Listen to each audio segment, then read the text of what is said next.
අමතක වෙලා ගිය දෙයක් මතක් කරන ගමන් එන්නකො ලකී ස්කූප් එකක් try කරන්න. මේ වීඩියෝ එක තරුෂිකාගේ. දන්නවද ඔයාලා තරුෂිකා කාටද මේ gift එක දෙන්නේ කියලා? එයා යාටම gift කරන්න තමයි අපෙන් මේ ලකී ස්කූප් එක order කරේ. ඉතින් බලන්නකෝ ඔයාටත් පුළුවන් ද එහෙම වෙන්න.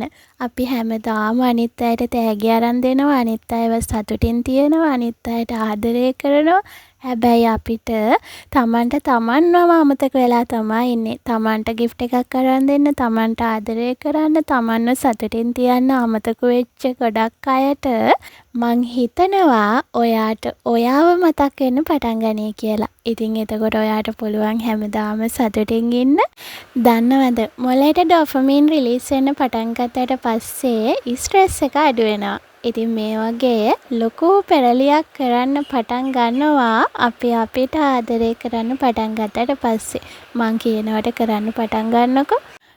එහෙනම් අපි ඇඩ් වෙන අයිටම් මොනවද කියලා බලමු. රෝස පාටට තමා කැමතියි කියලා කිව්වේ තරුෂිකා තාම වයස අවුරුදු 14ක ගර්ල් කෙනෙක්. එයාගේ වයසට ගැලපෙන විදිහට එයාගේ ආසම පාටින් අපි එයාගේ අයිටම් ටික මේ විදිහට රෙඩි කරමු.